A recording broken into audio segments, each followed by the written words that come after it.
un nouveau chapitre s'ouvre pour la préservation des forêts en République démocratique du Congo en général et dans le Congo central en particulier. L'hôtel Bilolo de Matadi dans le Congo central a abrité ce vendredi 1er novembre 2024 la cérémonie officielle du lancement du programme d'investissement pour la forêt et la restauration des savanes, PIFORES son sigle. Ambitieux soit-il, ces projets est les fruits d'un partenariat entre le gouvernement congolais et la Banque mondiale. Il vise à améliorer la gestion de paysages forestiers et à renforcer les moyens de subsistance des communautés locales. Au lancement du PIFORES au Congo central, c'est le coordonnateur provincial de l'environnement, Pascone Koitoalama, qui est intervenu en premier pour souhaiter la bienvenue aux participants. À l'occasion de l'ouverture de cet atelier de lancement du programme d'investissement pour la forêt et la restauration des savanes, PIFORES, en sigle dans la province du Congo central, permettez-moi de rendre grâce à l'Éternel Dieu Tout-Puissant, maître des temps et des circonstances,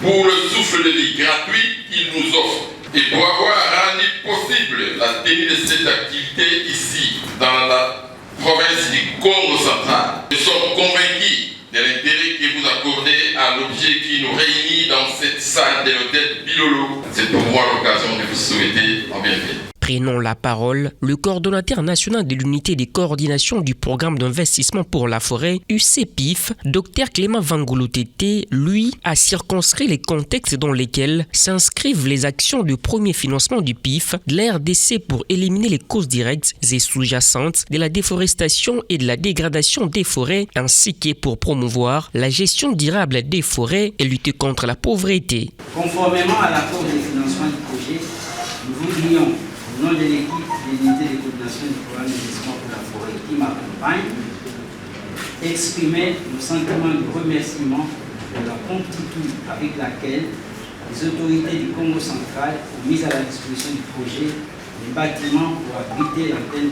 provinciale du PIFORES. Monsieur le ministre provincial en charge de l'environnement, mesdames et messieurs, le PIFORES, pour connaître son lancement aujourd'hui dans la province du Congo central, vise à lutter contre la déforestation et contre les changements climatiques. De même, avec l'émergence de la finance climatique et l'ambition des autorités du pays de faire de la RDC un acteur majeur de l'économie verte, le PIFORES va permettre au pays de développer des capacités pour positionner la RDC comme pays solution dans la lutte contre les changements climatiques. Dans son speech, Yenge Bumba Alex, spécialiste en environnement, a brièvement présenté ces vastes projets du PIFORES. En collaboration avec les CONAREF, mais comme vous pouvez savoir, comme c'est le Congo central, en fait, la zone pilote pour cette activité, ça sera dans le Congo central. C'est en fait des efforts en termes de conservation qui sont faits, des efforts en termes de réduction d'émissions, des efforts en termes des activités agricoles. Présidé par le ministre provincial en charge de l'environnement Ovide Nwambote Yobila, représentant du gouverneur empêché, cette cérémonie a rassemblé de nombreuses personnalités de la province, dont Constant Manvidila, ministre provincial de l'Intérieur, et Mbutui Bissengor, maire de la ville de Boma. À cette occasion, le ministre a, dans son discours, souligné l'importance de ces projets gigantesques dans la lutte contre le changement climatique et la préservation de la biodiversité. Les questions liées à la gestion durable de l'environnement restent non seulement un enjeu planétaire, mais aussi une grande préoccupation pour notre pays, dont les provinces y attachent une très grande importance. Le Congo central est aussi confronté aux effets néfastes de la dégradation de l'environnement, occasionnant ainsi la perte de la biodiversité, 2. La reprise tardive des pluies, 3. La baisse de la productivité agricole, 4.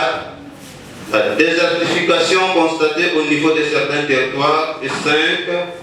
La présence des érosions, en particulier l'érosion côtière en Mwanda. Face à ces effets, le gouvernement de notre pays a adopté 3 grandes approches en réponse à ces problèmes.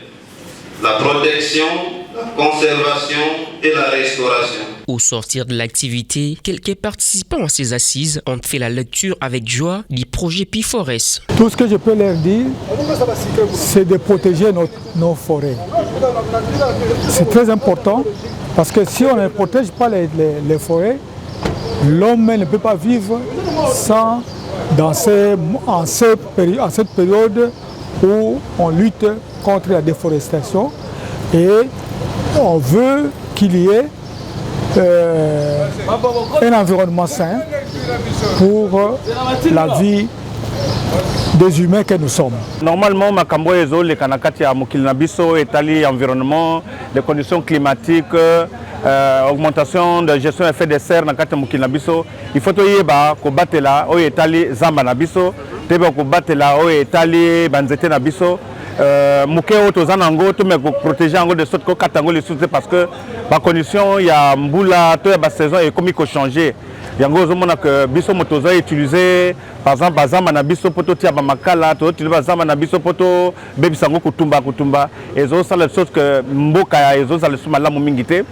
Bon programme ezam munene okati na biso ba sali que to kolona les sous banzete to kozala na éducation moko ba ko pesa biso na o etali ba foyer améliorer na ba ndenge ko lambela biloko na biso mais aussi banzela na biso ko permettre biso que mobilité za la malamu. Rappelons que le lancement du P4S vient de marquer un tournant majeur dans la gestion du forêt en RDC. Le P4S est doté d'un budget de 300 millions de dollars américains. Ces vastes programmes offrent une opportunité unique de concilier développement économique, protection de l'environnement et amélioration des conditions de vie des populations.